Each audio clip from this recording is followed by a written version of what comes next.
வணக்கம் உறவுகளே, எப்படி நிலமாக இருக்கிறீர்களா? மீண்டும் ஒரு காணொலியில் உங்களை சந்திப்பதையிட்டு மற்ற மகிழ்ச்சி கொள்கின்றேன். புலர்ந்திருக்கின்ற பொழுது நல்ல பொழுதாக இருக்க வேண்டும் என்று எல்லோருக்கும் பொதுவான இறைவனை பிரார்த்தித்துக் கொண்டு இன்றைய காணொலிக்குள் பெறலாம் என்றிருக்கின்றேன். இன்றைக்கும் பல்வேறுபட்ட பேசுபொருள்கள் இருக்கின்றன. அவைகள் தொடர்பாகத்தான் பேசப் போகிறோம். ஒரு விடயம் தொடர்பாக நாங்கள் விடுகின்ற பிழைகள் எவ்வாறு எங்களை பாதித்திருக்கிறது என்பது தொடர்பாகவும் இன்றைய தினம் பேசப்போகிறோம். இன்றைய தினமும் செம்மணியில் இடம்பெற்ற அகழ்வாராய்ச்சியின் போது சிறுவர்களது உடல்கள் கண்டுபிடிக்கப்பட்டிருக்கின்றன. அவைகள் தொடர்பாக பேசப்போகிறோம். அதே வேளையில் கைது செய்யப்பட்டு சிறையில் அடைக்கப்பட்டிருக்கின்ற சுரேஷ் சிலையின் நிலைமை தொடர்பாக இப்பொழுது மொட்டு கட்சி வெளியிட்டிருக்கின்ற அறிக்கை, அதன் பின்னணி தொடர்பாகவும் ஆராயப் போகிறோம். மேலும் பல செய்திகளும் இருக்கின்றன. எல்லாவற்றையும் தொகுத்து பார்த்து கொள்ளலாம். வாருங்கள் காணொலிக்குள் செல்வோம். யாராவது சப்ஸ்கிரைப் பண்ண பார்க்குறீங்கன்னு சொன்னால் தயவு செய்து சப்ஸ்கிரைப் பண்ணி போட்டு காணொலியை பாருங்கள்.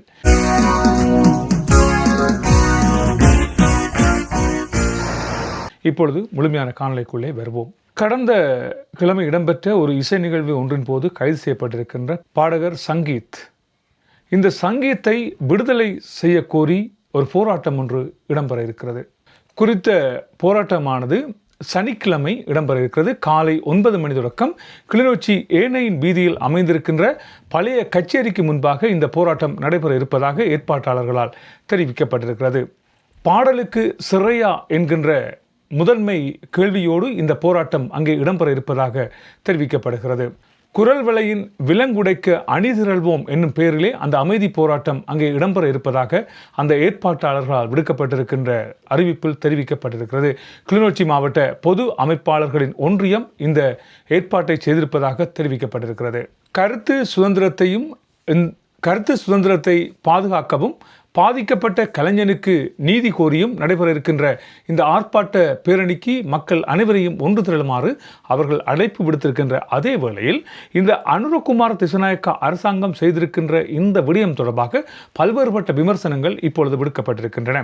அதாவது பயங்கரவாத தடை சட்டத்தை இல்லாது ஒழிப்போம் என்ற முதன்மை குரலோடு ஆட்சிக்கு வந்த இந்த என்பிபி அரசாங்கம் இப்பொழுது தமிழ் மக்களுக்கு எதிராக, அதுவும் ஒரு சொல்லிசை கலைஞருக்கு எதிராக இவற்றை பாவித்திருப்பது உண்மையிலேயே மனவருத்தத்தக்க ஒரு செயலாக இருப்பதாக போராட்டக்காரர்கள் தெரிவித்திருக்கிறார்கள். இவற்றுக்கு எதிர்ப்பு தெரிவித்துத்தான் நாளைய தினம் அந்த போராட்டம் அங்கு இடம்பெற இருக்கிறது. அதிலே அனைவரையும் பங்கு கொள்ளுமாறு அவர்கள் அழைப்பு விடுத்திருக்கின்ற அதே வேளையில் ஒரு சிலரது முகநூல் பதிவுகள், டிக்டாக் காட்சிகள் எனக்கு பகிரப்பட்டிருக்கின்றன. அதாவது இந்த கலைஞனது புகைப்படத்தை போட்டு இந்த கலைஞன் பாடிய பாடல்களை எல்லாம் அங்கே பகிர்ந்து, எங்கள் குரலுக்கு நீங்கள் பயந்து விட்டீர்களா? எப்படி இருக்கிறது எங்கள் பாடல்? பாடலுக்கே பயப்பட்டால் எப்படி இருக்கிறது என்பது போன்ற பல்வேறுபட்ட கருத்துக்கள் உங்களால் சமூக வலைத்தளத்தில் வெளியிடப்படுகின்றன. ஒரு கலைஞன் பயங்கரவாத தடைத்திட்டத்திலே கைது செய்யப்பட்டிருக்கிறார். அவனை விடுதலை செய்வதற்குரிய ஏற்பாடுகள் செய்யப்பட்டு கொண்டிருக்கின்றன. பல்வேறுபட்ட சட்டத்தரணிகள் அவற்றுக்காக பாடுபட்டு கொண்டிருக்கிறார்கள். மகனை இழந்து தாய் சொல்லனா துன்பங்களை அனுபவித்துக் கொண்டிருக்கிறார். இப்படி இருக்கின்ற இந்த வேளையில் இவற்றுக்கும் உங்களுக்கும் எந்த விதமான சம்பந்தம் இல்லாத பலர் இந்த டிக்டாக்கில் குழுக்களாக இணைந்து அவற்றுக்கு எதிராக குரல் கொடுக்கின்றோம் என்ற பெயரிலே நீங்கள் செய்து வருகின்ற இந்த சேட்டைகள், மதுபானங்களை அருந்திவிட்டு குழுக்களாக இருந்து நீங்கள் கொக்கரித்து கொண்டிருக்கின்ற இந்த கொக்கரிப்புகள் அந்த கலைஞனது விடுதலையை மேலும் தாமதமாக்கும் என்பதை கருத்திலே கொள்ள வேண்டும். ஒரு நாடு, அந்த நாட்டிலே பயங்கரவாத தடை சட்டம் நடைமுறையில் இருக்கிறது. எனவே ஒரு சுதந்திரம் வழங்கப்பட்டிருந்தது. அந்த சுதந்திரம் இப்பொழுது பறிக்கப்பட்டிருப்பதாக பலரால் கருத்துக்கள் தெரிவிக்கப்பட்டிருக்கிற வேளையில் இதனால் பாதிக்கப்படாத நீங்கள் புலம்பெயர்ந்த நாடுகளிலிருந்து கொக்கரிப்பதில் எந்த விதமான ஒரு நடவடிக்கையும் அங்கே எடுக்கப்படாது என்பதை மட்டும் கருத்திலே வைத்துக் கொள்ளுங்கள். சமூக வலைத்தளம் மூலம் நீங்கள் இவ்வாறு இடுகின்ற பதிவுகள் எதிர்த்தரப்பை மேலும் கிளிகொள்ள வைக்கும். தமிழீழ விடுதலை புலிகளை மீளுருவாக்கம் செய்ய இவர்கள் முயற்சிக்கிறார்கள் என்றுதான் அவர் மீது குற்றஞ்சாட்டப்பட்டிருக்கிறது. ஒரு சிலர் ஓடுகின்ற பதிவுகளை பார்க்கின்ற வேளையில் அவர் பாடல் மூலம் விடுதலை புலிகளை மீளுருவாக்கம் செய்கிறார் என்பது போன்றுதான் உங்களது கருத்துக்கள் இருக்கின்றன. எனவே தயவு செய்து அந்த கலைஞனின் விடுதலை வரும் வரைக்கும் சற்று அமைதியாக இருக்க வேண்டியது அனைவரது கடமையாகவும் இருக்கிறது என்று தெரிவித்துக் கொண்டு அடுத்த விடயத்துக்கு வருவோம். முன்னாள் புலனாய்வு பிரிவு தலைவர் சுரேஷ் சிலைவுக்கு எல்லாம் மறந்து போய்விட்டது என்று தெரிவிக்கப்படுகிறது. உண்மையில் பாருங்கள், இந்த கஜினி பட பாணியிலே அவர் எல்லாவற்றையும் மறந்து விட்டார் என்றும் அவரது தொலைபேசியினுடைய தொலைபேசியினுடைய குறியீட்டு இலக்கத்தை மறந்துவிட்டார் என்றும் கணனியினுடைய பாஸ்வேர்டை மறந்துவிட்டார் என்பது போன்றும் பல்வேறுபட்ட கருத்துக்கள் தெரிவிக்கப்பட்டிருக்கின்றன. ஒரு பெரும் அணியை வைத்து நாட்டிலே ஒரு குண்டுவெடிப்பை மேற்கொண்டு விட்டு அதனது பிரதான சூத்திரதாரியாக செயற்பட்டு அந்த குண்டு தாக்குதலின் மூளையாக இருந்து அந்த குழுக்களை எல்லாம் வழிநடத்திய சுரேசலேக்கு இப்பொழுது புத்தி பேதலித்து விட்டது என்பது போன்று அவரது சட்டத்தரணிகள் தெரிவித்திருக்கிறார்கள். இவற்றுக்கு ஒத்துவதுமா போன்று மொட்டு கட்சியினர் இன்றைய தினம் ஒரு பத்திரிகையாளர் மாநாட்டை நடத்தியிருக்கிறார்கள். புலம்பெயர்ந்திருக்கின்ற தமிழர்களை திருப்திப்படுத்துவதற்காகவே NPP அரசாங்கம் இதை செய்திருப்பதாக அவர்கள் குற்றம் சாட்டியிருக்கிறார்கள். சுரேசலே இந்த நாட்டுக்கு விடுதலையை பெற்றுத்தருவதற்கு பாடுபட்ட ஒரு வீரர் என்றும் அவரை இவ்வாறு வைத்திருப்பது இந்த அரசாங்கம் செய்கின்ற பாரிய ஒரு பிழை என்பது போன்றும் சுட்டிக்காட்டியிருக்கின்ற அவர்கள் பத்திரமுல்லையிலே இருக்கின்ற நெல்லும் மாவட்டத்தில் அமைந்திருக்கின்ற கட்சியின் தலைமை அலுவலகத்திலே நடைபெற்ற ஊடகவியலாளர் சந்திப்பின் போது கலந்து கொண்ட முன்னாள் நாடாளுமன்ற உறுப்பினர் சமன் பிரிய ஹேமத் மற்றும் சம்பத் அத்துக்கர்ல ஆகியோரே இவ்வாறு குற்றம் சாட்டி இருக்கிறார்கள்.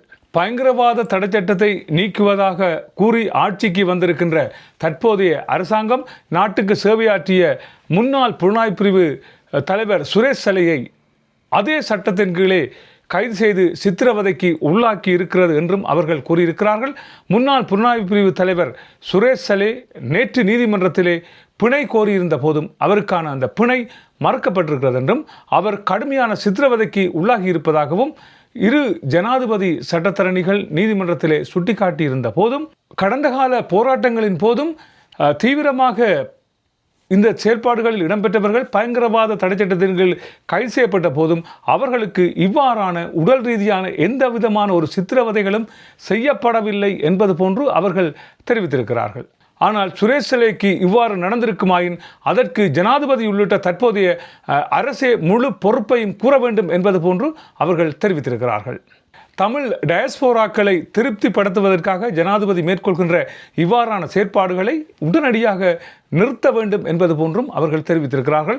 உங்கள் பலருக்கு தெரியும், இந்த சுரேசலே புலனாய்வு பிரிவின் அதிகாரியாக இருந்தபோது கைது செய்யப்பட்ட தமிழர்களுக்கு எந்த வகையான சித்திரவதைகள் அனுபவிக்கப்பட்டன என்பது பல்வேறுபட்ட உதாரணங்கள் இருக்கின்றன. பலர் இன்றும் உயிரோடு இருக்கிறார்கள், பலர் காணாமலாக்கப்பட்டிருக்கிறார்கள். இவ்வாறெல்லாம் சித்திரவதை செய்த ஒரு புலனாய்வு அதிகாரி இப்பொழுது தனக்கு வருகின்ற வேளையில் இவ்வாறு எல்லாவற்றையும் மறந்துவிட்டேன் என்று நாடகம் ஆடுவது ஏற்றுக்கொள்ளக்கூடிய ஒன்றாக இல்லை என்பது போன்று இப்பொழுது கருத்துக்கள் முன்வைக்கப்பட்டிருக்கின்றன. செம்மணியினுடைய 3ஆம் கட்ட அகழ்வு பணிகள் நடைபெற்றுக் கொண்டிருக்கின்றன. நீங்கள் எல்லோரும் அறிந்த ஒன்று. இவ்வாறு இடம்பெற்றுக் கொண்டிருக்கின்ற இந்த அகழ்வு பணியில் வெள்ளிக்கிழமை 3 சிறுவர்களின் என்புக்கூட்டு தொகுதியோடு 11 என்புக்கூட்டு தொகுதிகள் அகழ்ந்து எடுக்கப்பட்டிருக்கின்றன. செம்மணியினுடைய 3ஆம் கட்ட அகழ்வு பணியினுடைய 17ஆம் நாள் அகழ்வு பணியின் போதுதான் இவ்வாறான இந்த உடல்கள் கண்டுபிடிக்கப்பட்டிருக்கின்றன. இதன்போது 13 எலும்புக்கூட்டு தொகுதிகள் அடையாளம் காணப்பட்டிருக்கின்ற நிலையில் ஏற்கனவே அடையாளம் காணப்பட்ட எலும்புக்கூட்டு தொகுதிகளும் சிறுவர்களுடைய 3 எலும்புக்கூட்டு தொகுதிகளும் உட்பட 11 எலும்புக்கூட்டு தொகுதிகள் மொத்தமாக மீட்கப்பட்டிருக்கின்றன. இதுவரை மொத்தமாக 296 எலும்புக்கூட்டு தொகுதிகள் அடையாளம் காணப்பட்டிருக்கின்றன என்று தெரிவிக்கப்பட்டிருக்கின்றன. அகழ்வு பணிகள் தொடர்ந்து இடம்பெற்று வருகின்றன. இன்றைய தினம் கூட இந்த அகழ்வு பணிகள் தொடர்ந்து இடம்பெறும் என்பதாக தெரிவிக்கப்பட்டிருக்கிறது. மேலும் பல என்புக்கூட்டு தொகுதிகள் அங்கே இருக்கலாம் என்பது போன்று தெரிவிக்கப்பட்டிருக்கிறது. யாழ்ப்பாணம் வட்டுக்கோட்டை காவல்துறை பிரிவுக்குட்பட்ட பிளவத்தை பகுதியிலே வாள்வெட்டு குழு ஒன்று அட்டகாசத்தை மேற்கொண்டிருக்கிறது. குறித்த பகுதிக்கு நேற்றிரவு முகங்களை மூடி கருப்பு உடை அணிந்து வாள்களுடன் வந்த குழுவினர் வீடொன்றினுள் கதவினை திறந்து உள்ளே சென்று அங்கிருந்த பொருட்களை அடித்து சேதமாக்கி இருப்பதாக தெரிவிக்கப்பட்டிருக்கின்ற அதே வேளையில் வீட்டில் யாரும் இல்லாத நிலையில் இந்த வன்முறை சம்பவம் இடம்பெற்றிருப்பதாக தெரிவிக்கப்பட்டிருக்கிறது. இதனைத் தொடர்ந்து தாக்குதல் மேற்கொண்ட குழு அங்கிருந்து தப்பிச் சென்றிருப்பதாக தெரிவிக்கப்பட்டிருக்கிறது. இவை தொடர்பாக வட்டுக்கோட்டை போலீசார் விசாரணைகளை மேற்கொண்டு வருகிறார்கள் என்றும் தெரிவிக்கப்பட்டிருக்கிறது.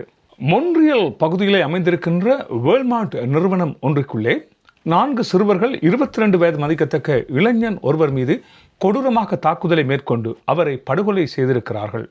இந்த 4 சிறுவர்களும் இப்பொழுது கைது செய்யப்பட்டிருக்கிறார்கள். 15 வயதை நிரம்பிய அந்த சிறுவர்கள் அயலில் இருக்கின்ற பாடசாலை ஒன்றிலே கல்வி கேட்கின்ற மாணவர்கள் என்பது குறிப்பிடத்தக்க ஒரு விடயமாக இருக்கிறது. எனவே இவற்றினை மேற்கொண்ட புலனாய்வு அதிகாரிகள் அவர்களை கைது செய்து இப்பொழுது இளைஞர்கள் நீதிமன்றத்திலே அவர்களை நிறுத்தியிருக்கிறார்கள் என்று தெரிவிக்கப்பட்டிருக்கிறது.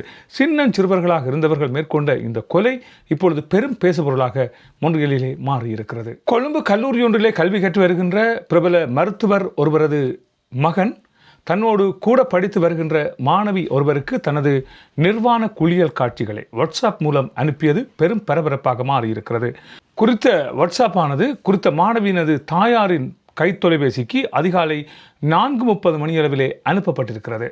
குறித்த மாணவி அதிகாலை வேளையில் எழுந்து படிக்கின்ற வளமை கொண்டவர் என்றும் வாட்ஸ்அப் குறுக்களிலே அவர்களுக்குரிய வீட்டு பாடங்கள் அனுப்பப்படும் என்பது போன்றும் அந்த வீட்டு பாடங்களை அதிகாலை வேளையில் மாணவி செய்து வருகிறார் என்பதும் குறிப்பிடத்தக்க ஒரு விடயமாக இருக்கின்ற வேளையில் குறித்த மாணவன் குறித்த மாணவிக்கு ஆன்லைனில் இருப்பதை அவதானித்து அதிகாலை வேளையில் இந்த காணொலியை அவருக்கு அனுப்பியிருக்கிறார் என்றும் குறிப்பிடப்பட்டிருக்கிறது.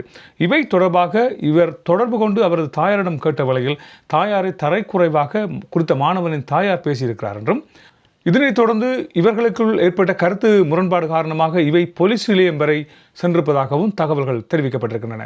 குறித்த மாணவியின் தாயாரும் ஒரு மருத்துவர் என்பது குறிப்பிடத்தக்க ஒரு விடயமாக இருக்கின்ற அதே வேளையில் மாணவியின் தந்தை கிழக்கு மாகாணத்தைச் சேர்ந்த வைத்திய நிபுணர் என்பதும் குறிப்பிடத்தக்க ஒரு விடயமாக இருக்கிறது.